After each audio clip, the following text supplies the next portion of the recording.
আসসালামু আলাইকুম দর্শক, আপনারা ইতিমধ্যেই জানেন যে বাংলাদেশে এখন বিভিন্ন জায়গায় মহিলা বাস সার্ভিস চালু হয়েছে। দর্শক, যে বাসে থাকবে মহিলা ড্রাইভার, মহিলা হেল্পার, সুপারভাইজার। দর্শক, আমার কথা হচ্ছে যে একজন ড্রাইভার হতে গেলে তার দীর্ঘদিনের প্রশিক্ষণ এবং দীর্ঘদিনের অভিজ্ঞতা প্রয়োজন হয়। একজন নারী মাত্র 3 মাস বা 6 মাস ট্রেনিং করে কিভাবে সে ড্রাইভারের যোগ্যতা অর্জন করতে পারে? এই যে ড্রাইভাররা, মহিলা ড্রাইভাররা যে থাকবে, তারা কি আসলে নিরাপদ স্থানে নিয়ে যেতে পারবে, নাকি রাস্তায় কোনো দুর্ঘটনার শিকার হবে? আপনারা অবশ্যই কমেন্টে জানাবেন।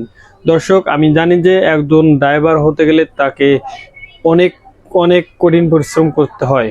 দীর্ঘদিন পরিশ্রম করার পর সে একজন দক্ষ ড্রাইভার হয়ে ওঠে। একজন দক্ষ ড্রাইভার সহজে হয়ে ওঠা যায় না। একজন দক্ষ ড্রাইভার হতে গেলে অনেক সময়, অনেক পরিশ্রম করতে হয়। কিন্তু একজন মহিলা ড্রাইভার কোনো প্রশিক্ষণ ছাড়াই, কোনো দীর্ঘদিনের প্রচেষ্টা ছাড়াই, মাত্র 3 মাস বা 4 মাসের ট্রেনিং করে কিভাবে একজন দক্ষ ড্রাইভার হয়। দর্শক, এই বিষয়টি আপনারা মাথায় রাখবেন, ঠিক আছে? আর এই বিষয়ে আমার কথাগুলোর সাথে আপনাদের মতামত কি, অবশ্যই একটু কমেন্টে জানাবেন। ধন্যবাদ।